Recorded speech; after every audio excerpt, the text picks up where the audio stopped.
Hey everybody, my name is Henry. I'm one of the official commentators for the Pokemon Go Championship Series. And today I'm going to be continuing a series where I basically do a VOD review of people's games from Go Battle League.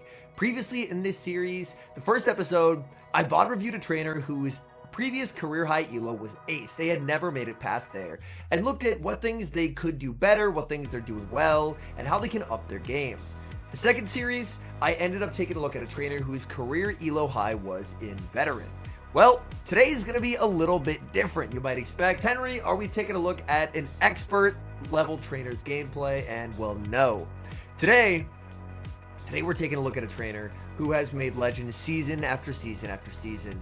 They've hit rank 1 in the world on the Go Battle League leaderboards before, and they are the 2024 Pokemon Go World Champion. Today, we get to take a look at gameplay from the one and only Yakai. Yakai, obviously one of the best battlers in the world. He's got the world champion pose to prove it. So today, we're going to be doing a deep dive analysis. This is not a shoutcast. I'm going to be stopping games, rewinding, going back and forth, so we can analyze what is it that makes Yakai so much better than just about every other player. All these games are going to be in the Open Great League, and they're all taking place within the top 50 ranked battlers on the entire world. So, without further ado, let's hop into the matches. Now, the team Yakai is using is a pretty standard ABB style team. Goodra on the lead, can't really do anything against fairy types, so there's two bug steel types in the back with Fortress and Shadow Scizor. The Fortress is on an anti-meta moveset, as Fortress is on Volt Switch and Earthquake. Fortress will be the safe switch for this comp, attempting to bait out any potential Talonflames, punishing them with super effective Volt Switches and double super effective Rock Tombs, luring it out, debuffing it, getting a shield advantage, and then hopefully Shadow Scizor will be able to sweep. Let's take a look at this first game. In this first game, Goodra does have a winning matchup into the Corviknight. Goodra wins the zeros. Even if Corviknight gets an Air Cutter boost, the second Air Cutter will not knock out. Corviknight is really strong into Scizor, so obviously not having it on Scizor is a big plus, but there's always a worry that if the Goodra gets too low and there's a problematic Pokemon for the bug steals in the back, then things could get a little bit tricky. So without further ado, let's hop into these matches and take a look at what makes Yakai so great. To start with, staying in this lead matchup makes a lot of sense. The best matchup would be the Volt Switch Fortress onto the Corviknight, but you can't really afford to switch out of this matchup just yet because you really do not want the Scizor to land on the Corviknight. Corviknight, importantly, did not get the Air Cutter boost, which is very nice. Goodra, going to be firing off the Thunder Punch. Thunder Punch does nice damage. Opponent can outpace if they want to, but they won't be able to pick up the knockout. There's going to be a catch of the Thunder Punch. So a nice play by the opponent. They're able to save Corviknight, save a bunch of energy on it, and catch the Thunder Punch onto Giratina. Now this is a bit of a turning point in this matchup. Yakai has several options he can go for. Probably the easiest play and the most logical one would be to just send in Scizor, as Scizor does great. However, with how teams are constructed, usually if someone runs something that's very strong into a Pokemon on lead, they're usually soft in the back. So there's also the potential opportunity to try and save the Scizor for the unknown third Pokemon. If you want to save the Scizor, then potentially staying in with the Goodra, farming up a bunch of energy, and then bringing in the Fortress is an option. Fortress will also tank an Ancient Power substantially better than the Scizor, because Fortress just has a lot more bulk. On top of that, staying in for Goodra, at least for a little bit, isn't the worst, because Goodra is going to be able to generate a lot of fast move pressure. Obviously, the Charge Attack is pretty useless into the Giratina, but that Charge Attack would be very good into the Corviknight. So, what's Yakai going to do? Yakai is going to be staying in this matchup, Dragon Breathing this Giratina closer and closer to Rock Tomb range, and now out comes Fortress. Fortress can survive 2 Ancient Powers, but the second Ancient Power will leave the Fortress extremely low and could just set up farm for the opponent. Ancient Power number 1 is going to connect, no Ancient Power boost this time, but the opponent will be able to strike with the second Ancient Power. Now this is a tempting shield, because even though it will not knock out, the Fortress is just going to be so low. So Fortress will shield. Fortress now gets to try and pick up a knockout with a Rock Tomb, as if Giratina gets KO'd, they're going to lose their residual energy. Rock Tomb does get shielded, so the opponent it's clear they're not a big fan of Fortress in the back. They are expending resources to get rid of the Fortress. But the bad news for them is the Ancient Power will not knock out, and now Fortress can freely get to the Rock Tomb. But the opponent says no. The opponent makes a really nice play, as that Rock Tomb was just going to be reached for free by the Fortress, but by aggressively switching in the Corviknight and throwing the Air Cutter, this forces Yakai to burn the final shield if Yakai wants this energy. And this energy is actually pretty helpful. So Yakai will shield, get the Rock Tomb. Opponent is almost guaranteed to let this go, because if they end up using a shield, then they're just going to get combo played with the Thunder Punch. And now it's going to be all up to Scizor. The gamble was made that Scizor will be valuable in the back, so Yakai is just spamming the switch out button. In the back, it's Florges, and the gamble pays off. Florges taking devastating damage from bullet punches. Florges just getting absolutely torn to shreds. Florges will get to do some pretty substantial damage with Chilling Water. Chilling Water is going to land. Florges switches out. In comes Giratina.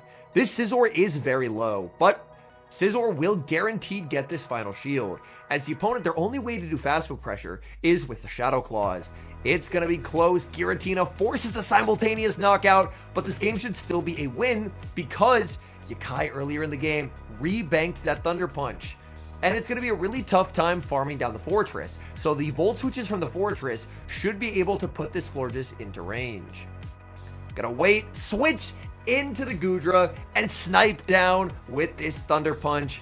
Waited there to make sure that the opponent didn't try and predict and fire off a Chilling Water. Thunder Punch KOs, and that's going to be a Game 1 win. A back and forth game with some very nice plays on both sides. The decision to save the Scizor for the endgame and rebanking the move proves to be a very valuable one. We move to the next match, and this is a bit of a tricky lead. Goodra into Shadow Dusknoir. A lot of Shadow Dusknoir teams are built for Dusknoir to double shield through the lead and be able to win switch. Goodra actually wins 2s against Dusknoir, but with this backline, Goodra's not going to want to play the 2 shield, as you can win switch, but if your Scizor has no shields to hide behind, it's getting knocked out by basically everything.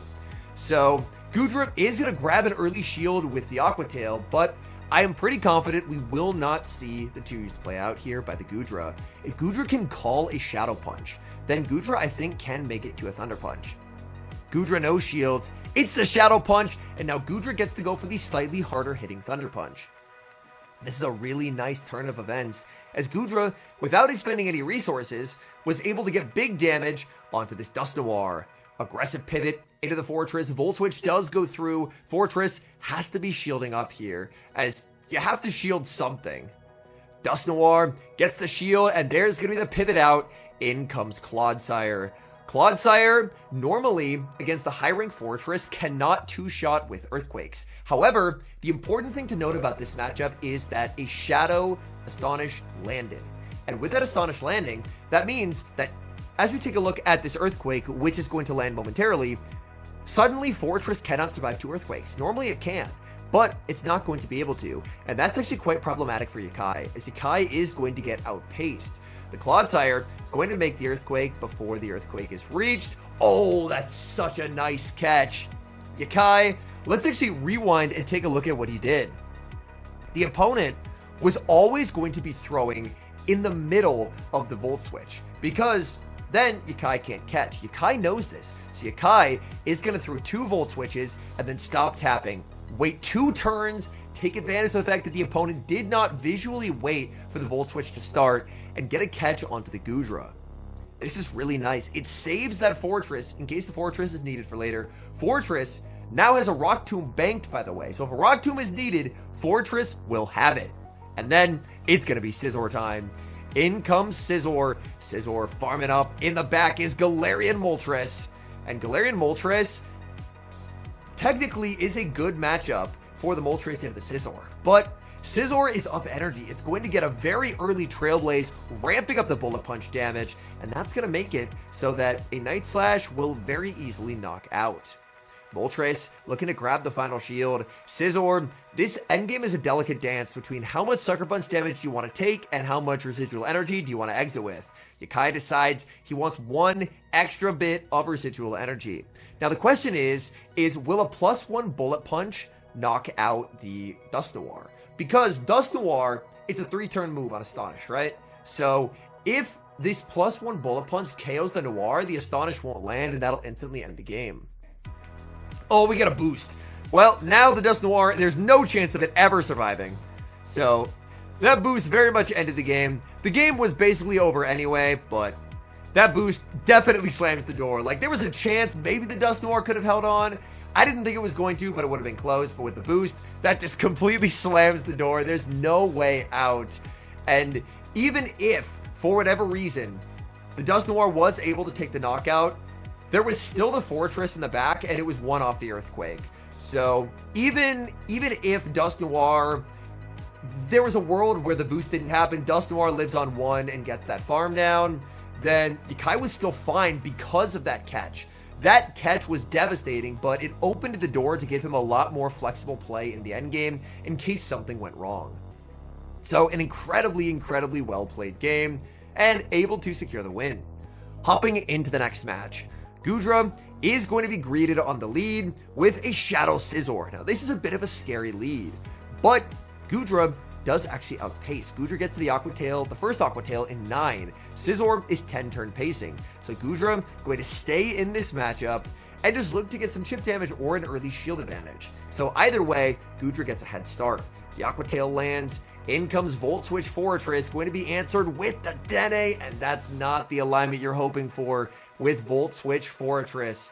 Scizor would love to see the Dene, but unfortunately the Dene manages to dodge the Scizor and is now going to be a nuisance. Parabolic Charge is going to connect, boosting up the defense, but even with the boosted defense, Earthquake will still hit for massive damage. Yakai's counting on the Dene to respect it, going for the Rock Tomb bait. The opponent shields it, but with that Rock Tomb debuff, that now means that this Dedenne is at -1 attack. I think this Parabolic might not KO. It's going to be very close. Can Fortress hang on? It does hang on. What a beautiful play pattern. Grabbing the shield with the Rock Tomb, now getting to the Earthquake. This is a +2 defense. The Dene hangs on, but loses almost all of its health. Now, do you bring in the Gudra and look for farm?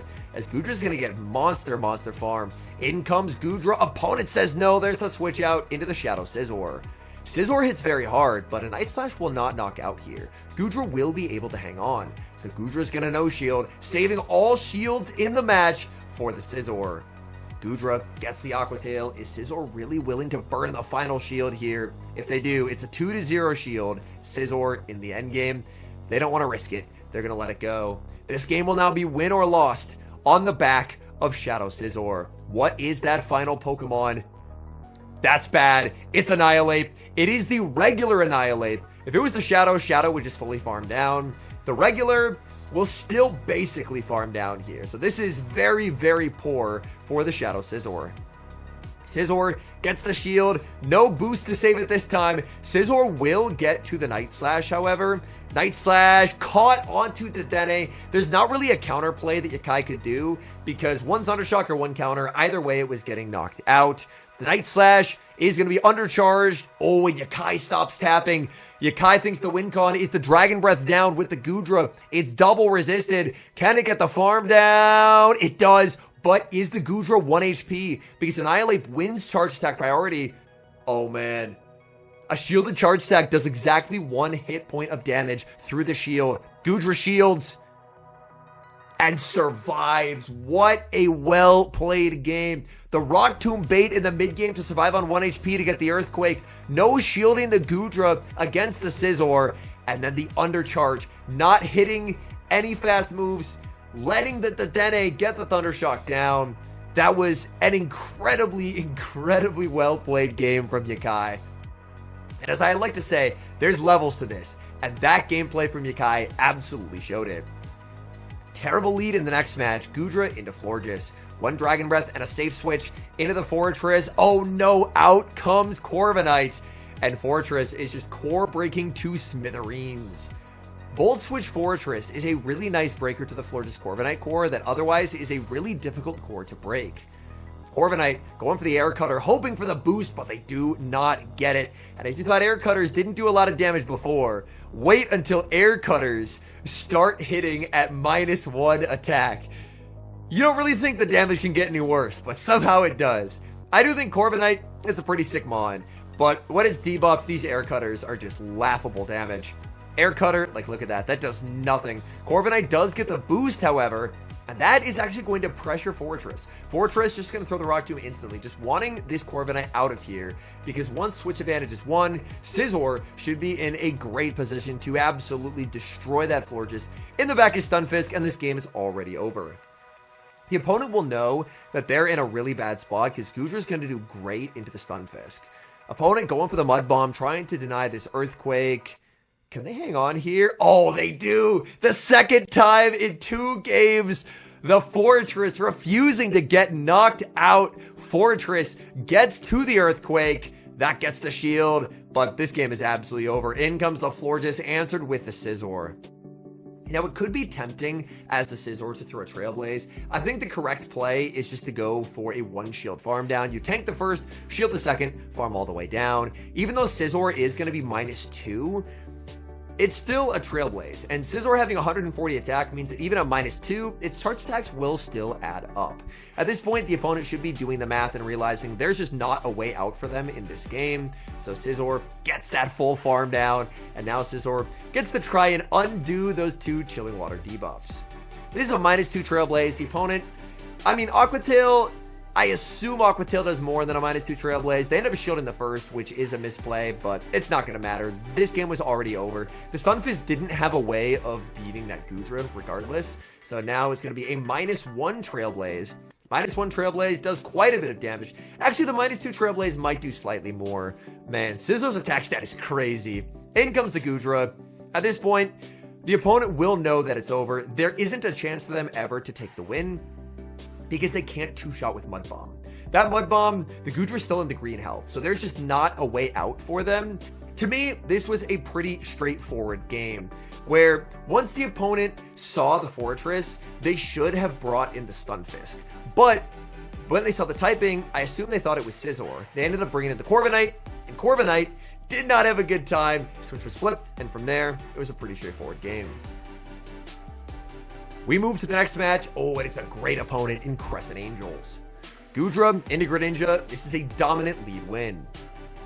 Before this game starts, let's kind of assess this lead into the entire team. Obviously, Goodra completely destroys it. The Volt Switch Fortress is going to destroy it, but if Greninja gets up energy, like if it is back-to-back Hydros, then the Fortress is not going to have a good day. Scizor gets absolutely destroyed by Greninja. Greninja absolutely dominates that matchup by outpacing it, and Scizor can just never tank a move there. But if Scizor gets up energy, then the Greninja matchup is fine, as Greninja cannot come to least about a Trailblaze. So the opponent's staying in, so it appears they are core broken by the Goodra. They'll get to go for the Night Slash, but Goodra's never going to be shielded the first. It's just not a significant amount of damage, and realistically, even if it was, you never want to shield the first Night Slash in case of the boost. Goodra, if the opponent's going to stay in, may as well throw the Thunder Punch. Yakai always has basically perfect mechanics. So Yakai will fire off the Thunder Punch after 5 Dragon Breaths. And the crazy thing is even though Goodra had a charge attack land and Greninja shielded, they're basically at the same health. And that just shows how dominant of a matchup this is for Goodra. Goodra still doesn't have to shield this next Night Slash, so Goodra's just going to let it go. Goodra can now look to pretty massively overfarm. There's a switch out from the opponent into Clodsire, and this is about to get really ugly for the opponent. This is the perfect scenario for Shadow Scizor to absolutely go off, as Scizor is up a shield. And you're going to notice something very interesting about this battle, and that's that Yakai is not throwing the Trailblaze instantly. Now, a lot of trainers might say, well, why is he not throwing right away? Does he not want to boost up his damage? This is something that a lot of top trainers will do. A lot of top trainers will not throw their move until it knocks out. And that's for a very important reason. And that's because that allows them to control how much residual energy they exit with. Instead of throwing a move super early and trying to undercharge and getting into uncertainty territory, Scizor came into this matchup with a shield advantage, so we can trade the shield advantage in exchange for exiting at +1 attack and with a boosted Trailblaze. So now this Scizor is basically a runaway train. They basically have to have a fire type to have any hope of stopping the Scizor. Scizor gonna be answered with Corviknight because Scizor overfarmed by as much as it did. Even though Corviknight is 9-turn air cutter pacing, Scizor's gonna get back-to-back single stage boosted Night Slashes into this Corviknight. Corviknight's very bulky. It's gonna be taken from full HP to like 10% HP if they end up no shielding the second move. So this Night Slash lands, and the game's over. There's just nothing the opponent can do. Air Cutter won't even knock out, and then Yakai can just send in the Volt Switch Fortress. So this is a perfect example of how to convert one advantage you have into another advantage. And that is the shield advantage gets converted into an energy advantage on the Scizor, and Scizor just dominates there. Corviknight is technically a really good matchup for the Corviknight into the Scizor, but because of the advantage Scizor was able to get, the huge energy head start, the boost, it completely flipped that matchup on its head. We move to the next game. Goodra into Florges. Not a good lead for the Goodra. Goodra, immediate safe switch, and in comes the Fortress. Fortress answered with the Stunfisk. So a pretty poor matchup for this Fortress on Volt Switch. As the Stunfisk, I believe, switched in fast enough that it should be able to make it to 3 Mud Bombs before the second Earthquake. And that's what the opponent's going to need. Because even though Earthquake is super effective damage, Earthquake, it doesn't one-shot. The Stunfisk is very bulky. And with triple resisted Volt Switches, the Stunfisk is not going to be worried. So the Stunfisk is more than happy just to let this go. And Stunfisk now going to get to return fire with the Mud Bomb. Unfortunately for the Fortress is now in an awkward spot. Because if Fortress commits, Fortress will not get any additional damage. So instead, Fortress is just going to go for the Rock Tomb. At this elo range, everyone is counting perfectly, so the opponent will know this is just a Rock Tomb. So they are never going to be shielding this. And that's exactly right. They are going to let this go. Now they do get to overfarm quite a bit. They could have even overfarmed just a little bit more. But instead, they're debuffed. They're just going to take the knockout and be pretty happy about the fact that they were able to keep switch advantage. And on top of that, they didn't have to give up a shield to do so. In comes Goodra. Goodra going to be hit with a -1 Mud Bomb. With the energy lead on the Stunfisk, Stunfisk may get to a second Mud Bomb as well. It's going to be very, very close. Stunfisk gets the move, but the Dragon Breath KOs right as it does. Immediate switch into the Scizor. Florges switches out. In the back is Galarian Corsola. Normally, this would be a problem for the Scizor. If it's like a Scizor lead into Corsola, Corsola can oftentimes farm down the Scizor. However, the big thing that could flip this matchup on its head, and I'm actually going to rewind this here slightly, is the energy head start. Look at when Corsola switches in. Look at the energy advantage on the Scizor and the health that it's taken. This is why this endgame scenario should work out for Yakai, whereas typically it would not. It's because of the energy advantage. The Florges throwing those 2 Fairy Winds before switching puts this Scizor now in a spot where even though it takes massive damage from the Astonishes, I don't think it's going to matter. I think with this energy head start and only having taken basically no damage before the Corsola switched in, suddenly the Scizor is in a range where it should be able to make it to a 3rd Night Slash. Scizor farming up, and Scizor's at 8, which means Scizor, all it has to do is survive 1 more Astonish, and then it's going to be able to get to this 3rd Night Slash. And that's just everything here. Even without a boost, Scizor barely hangs on. That's as close as it can get. But Scizor will get to take the knockout. If the opponent got the farm down, they were easily winning this game as they would have had 100 energy. But instead, they get knocked out. 2 bullet punches of damage. And now, in comes Goodra. Goodra trying to throw 1 Dragon Breath in the move. Opponent just going to go for the Chilling Water. So Goodra is going to be debuffed, but Goodra has quite a lot of energy. Goodra can potentially try and go for the double Thunder Punches to take the win. Farmed up to the back-to-back Thunder Punches. And let's see, can Thunder Punch at -1 still 2-shot from this health range? First Thunder Punch is going to connect. It looks like it barely will not. So from here, you just switch the strategy from double Thunder Punch to a Thunder Punch and 2 Aqua Tails, as Aqua Tail does less, but it's cheaper to get to. And obviously 2 Aqua Tails will do way more than 1 Thunder Punch. So Yakai makes the correct adjustment instantly. And that's part of what makes Yakai such a strong battler, is not only just having such a good situational understanding of games, but understanding when circumstances in the battle have changed and an adjustment in strategy is needed. So thanks to a Thunder Punch and 2 Aqua Tails, Goodra is able to flip that Florges lead and take the win. But the pivotal moment in that game was the Scizor switching in and getting that energy head start, as that energy head start was absolutely everything in that game. Ooh, bit of a tricky lead in the next match. Goodra into Fortress. Staying in to check the fast move, it's Bug Bite. This team is ABA weak to Fortress, as Bug Bite Fortress crushes Goodra, and it also beats the Scizor. So a bit of an uncomfortable lead for this team to see. Yakai's going to stay in, looking to get a little bit of damage, continuing to farm up with the Goodra. There's the switch into the Fortress. But it appears the opponent doesn't have a clear answer. The opponent's going to stay in and get some chip damage and apply a debuff with Rock Tomb. Rock Tomb is going to be no shielded, but it does do a solid amount of damage. These Volt Switches continue to add up. Yakai gonna throw the Rock Tomb instantly. Not only does this do some pretty nice damage to the opposing Fortress, but it continues to misalign the switch timers. So Rock Tomb will connect. Fortress now deep into the red. Fortress banks a move, and out comes Azumarill. Now, Azumarill normally has a terrible matchup in Volt Switch Fortress, but the Fortress is debuffed and it's already very, very low. The Fortress, honestly, can probably just stay in this matchup and force the Azumarill to throw. As Fortress, if the Azumarill doesn't throw, we'll just get to apply Rock Tomb after Rock Tomb after Rock Tomb. This is a -1 Azumarill. Azumarill is on Hydro Pump. And in comes Scizor. I do want to pause it here, because this is a situation that might look a little bit familiar. A Scizor switching in to an energy dry Pokemon. We saw that in a previous game with Clodsire. So, should Yakai shield and overfarm and get to the back-to-back moves, or should Yakai end up throwing instantly? Well, here's my thoughts on it.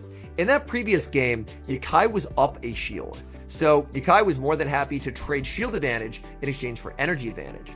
But if Yakai went for a shield and a farm up to the back-to-back Trailblazes, Yakai would go to a shield disadvantage. Additionally, there's a Rock Tomb banked on the Fortress. So if Yakai ends up farming up a ton of energy, shielding, and looking to build up to the back-to-back, there's a 100% chance that the opponent is going to switch in the Fortress, snipe with a Rock Tomb. The bubbles will have done enough that Rock Tomb would actually threaten a knockout, and Yakai would have to go down both shields. So in this scenario, I'm fully expecting that Yakai will just Trailblaze instantly. And that's exactly what Yakai does, because it's the difference between having the shield advantage that you can trade for an energy advantage versus shield parity. For shield parity, you can't really afford to go to such a disadvantageous position. It's going to be a Blastoise in the back. Rollouts do add up quite a bit. And this boosted Night Slash bait, Blastoise, they have 65 energy on this Blastoise. They absolutely have to shield it. So they will do just that. Scizor going to get outpaced, but a Hydro Cannon catch. Very nicely done onto the Goodra. The opponent, it's highly unlikely they threw a Skull Bash at a Scizor. It is going to be the Hydro Cannon. There's the switch into the Fortress, and they did have that Rock Tomb bang, so that's part of why Yakai wasn't able to overfarm earlier, was fear of that Rock Tomb. The no shield on the Goodra, because this game is going to get closed out by the Scizor. Scizor is very low, but the opponent should not be able to roll out down in time, so Scizor should just be winning. The only way you lose at this point is by baiting, so Scizor is going to full send the Trailblaze. Trailblaze, the opponent, they called the bait. Yep, because they knew it was their only chance. Trailblaze lands, and that's going to be a win.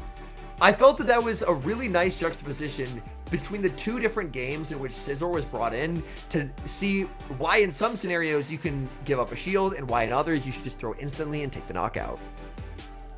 Goodra into Greninja. We've seen this lead, and Goodra dominates this lead. We've also analyzed Goodra into the rest of the team, where Fortress, obviously dominant matchup, but up energy, then the Greninja can make it quite uncomfortable, and Scizor gets crushed by Greninja, but Scizor with an energy advantage will be able to return that favor. Another Night Slash, no boost coming out from the opponent, and Goodra will get to take the knockout or grab an early shield with his Thunder Punch. Thunder Punch is going to land, opponent tries to no shield, and they pay a heavy price. Out comes Clodsire. Clodsire not going to appreciate how fast these Aqua Tails are from the Goodra.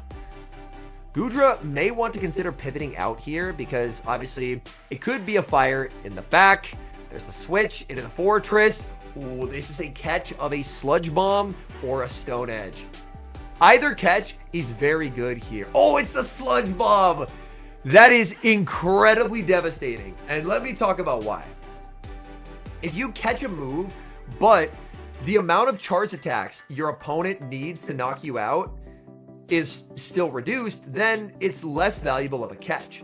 But in this matchup here, by catching that, the Clodsire is still going to need 2 Earthquakes to take the knockout. So this is a really devastating catch because it preserves the Gudra, which presumably was a problem Pokemon if they stayed in with the Greninja. And they're still going to need 2 full Earthquakes to take the knockout. So it truly is just a colossal waste of the opponent's energy getting this catch. So this catch is incredibly good. Shield comes up on the Earthquake, and by Aqua Tailing first and switching out, the Clodsire is in a range where Earthquake will knock out. Nice turn wait from Yakai, as Yakai really wants to lock in this Earthquake, taking the knockout. Earthquake lands, down goes Clodsire, in the back is Jellicent, and this game is absolutely over. There is no path forward for the opponent in this game, because Fortress just gets to apply debuff after debuff after debuff with Rock Tomb. And part of why this is catastrophically bad is because the opponent, it's the final Pokemon. The only way to undo debuffs for Jellicent would be to switch out. Fortress, yes, I love this alignment throw. Just stack debuffs, because debuffs make this endgame impossible for the opponent. And let's talk about why. Let's look at the HP. Keep in mind, this is a -2 Jellicent. A -2 Shadow Ball is not KOing Fortress. It's not KOing Gudra, and it's not KOing Scizor. Which means, how many charge attacks is the opponent going to need now that they're -2, and they have no way of resetting it? They're going to need 6 charge attacks to take this win, 2 for each Pokemon, and they just simply cannot get there. There is just not enough of this Jellicent left to get anywhere close to what they need to do. So they are going to go for the Surf because they recognize that the Shadow Ball can't knock out anymore. They're too debuffed. And this Surf, it looks like it won't knock out. I believe, oh, it actually does knock out. I stand corrected. That was basically exact HP. In comes the Gudra. And this way, Yakai doesn't reveal the third, which is very valuable. Because on leaderboards, you play the same trainers a lot. So now, if they queue up again in the future and Yakai knows the opponent's team, the opponent won't know Yakai's third and therefore cannot make the correct adjustments needed to win that game. Ooh, and a 4-1 set as well. Very nicely done. And I imagine that should break him into the 2900s. Oop, I went a little too far, but we move into our next game. Another Dusknoir. So we've seen how he likes to play this out. As Gudra, it wins the 2s, but you can't afford to play the 2s with a Scizor in the back. So instead, Gudra just going to do what it did before, which is farm up energy, fire off this Aqua Tail, and then presumably look to try and call the Shadow Punch bait. Aqua Tail, this opponent decides to no shield. They do have a lot of energy on the Dusknoir. Dynamic Punch would be deadly. Gudra going to be no shielding and getting the call right. It is just going to be the Shadow Punch. And Gudra, this time, will only have to go for the Aqua Tail. Since the opponent no shielded, may as well throw the move that'll knock out that is slightly lower energy cost. So Aqua Tail does get shielded. In comes the Fortress. Volt Switch does go through. Fortress typically shielded in this scenario before, just because if Fortress can preserve as much health as possible, that would be quite nice. Opponent, they're not switching out. Instead, they're going to throw 2 Astonishes. They're able to save it, and now they bring out a Azumarill, and switching a Azumarill into a Volt Switch Fortress, it's either Hydro Pump or they're just core broken to smithereens. So Fortress gets the connect with that Rock Tomb. That's some pretty nice damage onto the Azumarill. Azumarill farms up. They try and go for a cap tie, but Fortress more than happy to just take the free energy. It's free energy. It's free damage. That's just going to be a play rough as well. And this Rock Tomb, it's not going to knock out, but it will get the Azumarill very low. So Rock Tomb is going to be no shielded here, guaranteed. And this is another opportunity. Much like in that Florges game, where the Scizor was able to get the small energy head start. Scizor, it has great coverage. It has great moves, great pacing, great damage, everything. But if you can get a small energy head start on Scizor, which Yakai is able to do several times, then suddenly it goes from great pacing to just unbeatable pacing. Like, look at the health bar. It's basically a full health bar, and it now has a 2 bullet punch head start. It's 40% of the way to a Night Slash. It's Togekiss in the back, and this game's just over. Togekiss just getting melted. Opponent realizes there's just no way for them to win, so they're going to save everyone time, and they're just going to resign the match. But that gameplay of constantly trying to get Scizor a small advantage has been a continuous theme of playing aggressively. Oh, this match is going to be amazing. Yakai versus Patoman, two of the absolute best. Very bad lead for Gudra, leading into Wigglytuff. One Dragon Breath, and the Fortress comes out here. And, ooh, out comes Gastrodon. This is tricky. This is not what Volt Switch Fortress was hoping for. Oh, that's a great play by Patoman. Patoman, so what Patoman did there, I'm going to rewind it, is he cycle reset Yakai. Because, look at Yakai's energy here. Yakai is just shy of 100 energy. So Yakai now has two options, and both of which are bad.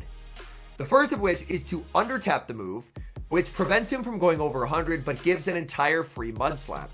Or, Yakai does have the ability to throw one in the move, but then would go over 100 energy. So, either way, it forces Yakai into an inefficiency. Ooh, Pato actually puts up the shield. Gastro will get the farm down, and that's Yakai recognizing that the Earthquake would not be reached. So, Yakai is going to wait 2 turns, try and cap tie in case Pato threw. But here, suddenly, this matchup looks very fine. Because the Gastrodon, it's double debuffed. Gastrodon runs Water Pulse over Earth Power, so they're going to be stuck going for double debuff Body Slams into Gudra. Gudra can just Dragon Breath this into a range where Aqua Tail KOs, exit with a Thunder Punch, and then it's Scizor up a shield. So this is genuinely looking, from a bad lead, pretty good. But here is Patoman making an amazing play as Patoman saves the energy on the Gastrodon. It was going to be so useless, but energy efficiency is so incredibly important. Thunder Punch is going to land, but Blastoise is going to outpace here. And can you really afford to shield a Gudra when you know there's a Wigglytuff? This is enough for the Skull Bash. Skull Bash is going to land, banking the move, and in comes the Scizor. But Blastoise, after this charge attack is thrown, I believe the switch timer should be up momentarily, and Gastrodon will get brought back in. And this Gastrodon, it stored so much energy. There's the switch. In comes Gastrodon, building up to the Trailblaze, but going to go for the Night Slash bait. Tough call to make for Patoman. Night Slash gets no shielded. The boost! Oh, but it doesn't KO! Oh man, the boost got close to knocking out. Gastrodon has so much energy. Scizor shields, but I think that's going to be the Water Pulse now, and that's going to seal it. Patoman, not only do you get to learn from Yakai, but we get to learn from these cracked opponents Yakai's playing as well. The decision to pivot out and pivot a Blastoise into a Thunder Punch user won the game for Patoman. That was an insane play. And unfortunately, it's back-to-back Wigglytuff leads. Really not what you're hoping to see whatsoever. In comes Fortress, out comes Gastrodon. Is this going to be the same team as Patoman? Will this opponent be able to cycle reset as well? And they do cycle reset as well. So very, very good charge attack timing from these opponents. And it's forcing Yakai into some very awkward scenarios. Yakai will go over 100 this time, because tried undertapping the first time, but either way, it's some degree of inefficiency. And that's part of why cycle resetting can be so deadly. Unfortunately, that Mud Slap does knock out. Back in comes the Gudra.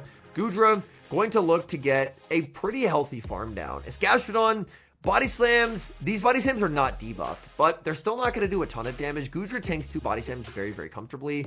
Like, look at that. And now we get to see those -2 Body Slams in the previous game would have done basically nothing.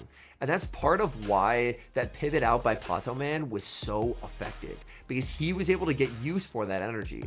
Water Pulse is going to land. And if Gudra stays in, Gudra's getting charmed down, so Gudra has to pivot out. In comes Wigglytuff. It's Blastoise. It's the same team as before. Scizor Up a little bit of energy, but not much. Scizor farming up well past the Trailblaze, opting for the bait. Health on Scizor is going to be everything in this game. The Night Slash does get shielded. No boost from the Scizor. Blastoise absolutely loaded on energy. There's a ton of energy banked on the Goodra as well. The Hydro Cannon does get shielded. Another bait. Scizor playing aggressive here. A second Night Slash bait. Does the opponent call it, or will they put up the shield? The Night Slash gets shielded. Switch Clock just not yet available, so no catch attempt available. And Scizor has to shield this, because there's no world in which this game is won without the Scizor. There's the switch. Oh, an attempted catch of a Night Slash, but great patience from Yakai, visually waiting to see the fast move go through, and it didn't. Now, Trailblaze will do devastating damage, and look at these bullet punches. Wigglytuff hangs on 1 HP. A Dragon Breath should farm down here. Yakai can choose to throw a move, but I believe won't have to, as this should be exactly 1 Dragon Breath. And there it is. The Dragon Breath farm down. Goodra has the back-to-back Thunder Punches locked and loaded. And what a difference a game makes. I think having 2 games of the identical team back-to-back is really interesting, because you can see how the games can play out in such an incredibly different way depending on the battler. And we just see the unbelievable skill of Pato Man pivoting out the Gastro and saving it. Proved to be the game-winning play. All right, we get to move to the next match. And pretty instant queue, which is nice. I tried my best to edit out the queue time, so it looks like previous editor me was kind. Goodra into Dragonite. A bit of an uncomfortable lead, as there are 2 better answers in the back, but Superpower hits this entire team for some pretty significant damage. Dragonite instantly threatening a Superpower into the Goodra. Goodra, thinking about it, lets it through, and it is going to be the Superpower, barely hanging on 1 HP, and the opponent makes a catch. I saw the Metal Sound animation go through, so it will be a catch onto Empoleon. Empoleon does take some pretty significant damage, and out comes Volt Switch Fortress. Volt Switch Fortress should be able to get a full farm down, as the opponent should be on 6 Metal Sounds, which means Fortress can shield this. The next 2 Volt Switches will knock out. Empoleon will faint as it gets the energy for the Hydro Cannon. And you're going to have a full health Fortress, more or less, that's close to 100 energy. So this works out amazingly for the Fortress. Opponent cannot afford to bring in the Dragonite here. Dragonite will get shredded, so they're forced into their 3rd.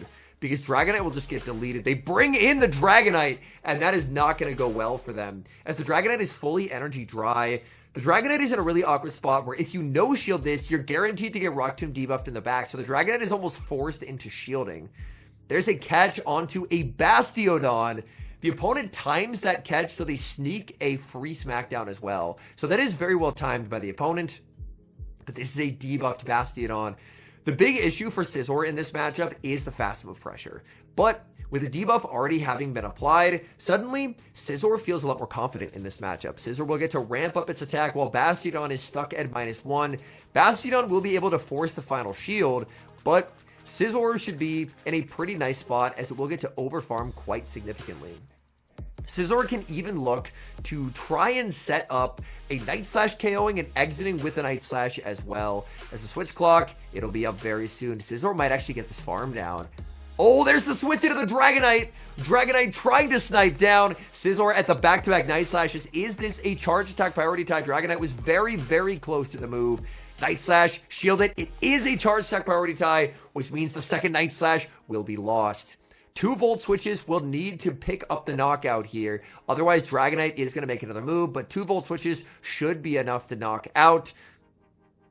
And now, Fortress just has to hope that Bastiodon is 3 off a move.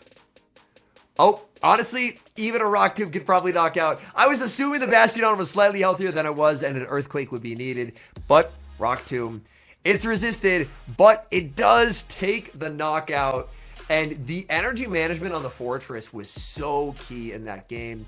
The decision to shield, recognizing that Fortress could exit up that much energy, just really put Yakai in a position for success.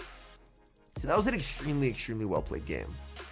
And it looks like we have another set to claim there, which is great. And 29-16. So already so close to legend. And it's insanely early. Okay, we move to the next match. And what I believe is the final match that we'll get to take a look at. And that's going to be Gudra into Corviknight. We've seen this lead play out before, where Gudra can win the zeros. Oh, there's a catch attempt onto Shadow Dust Noir. There isn't a clear-cut response to a Dust Noir safe switch, as anything that would switch in would presumably be threatened to put up a shield. But the Thunder Punch landing is pretty nice. I guess Gudra can actually... I think I see Yukai's idea here. Gudra can stay in, pressure alignment, and then just put the Volt Switch Fortress onto it. The uncomfortable thing could be is if the opponent is able to get all shields down, then you end up in a scenario where there's a shieldless Scizor, which is never really where you want to be. But I do see the idea. The idea is, since there's not really a comfortable switch in, then may as well just stay in with the Gudra, force alignment, and then Fortress will have a great time against that Corviknight. Aqua Tail, no shielded, and that's really good for Yukai. Out comes a Florges, immediate pivot, and now the opponent is in a really awkward spot. They have energy available on their Corviknight, but both the Corviknight and the Florges are going to do very poorly here. So, ideally, the goal was to win switch advantage, but once Florges was revealed, things got a little bit complicated. Because you don't really want to stay in with the Gudra, because if you give too much of an energy head start to the Florges, then suddenly Florges can make 2 Chilling Waters, and back-to-back Chilling Water will KO the Scizor. So because of the Florges being revealed as the third, it does complicate things quite a bit. Another Chilling Water is going to connect. Switch Clock, there it is, and in comes the Corviknight. Corviknight needs a payback if it wants to take the knockout. They did switch out with enough energy that counting these sand attacks, this is enough for the payback, and there it is. Payback is going to land. Back in comes the Gudra, but things are honestly looking very tricky. Well, Gudra does get the Thunder Punch. This is some really nice damage onto the Corviknight, and the Gudra actually getting value in a match where a Florges exists is a definite plus. And Corviknight will get to massively overfarm here. That's a really nice overfarm. Gudra is forced to let this go, but the uncomfortable thing about the Scizor is Scizor cannot knock out with the Night Slash. Scizzor's going to need 2 moves. So, because of the energy advantage on this Corviknight, this is going to turn into a very tricky game. Although, with the Bullet Punches, maybe a Bullet Punch farm down can occur, but it's going to be tough. The No Shield calling the Air Cutter. Very nicely done, but there's a boost from the Corviknight. Can this set up a farm down? Calling that bait immediately puts Yukai back in the driver's seat of this game, because now Yukai should just be able to farm everything down. Shield up here. This will force Jocko into switching into the Florges, but I believe the Florges is not close to a move.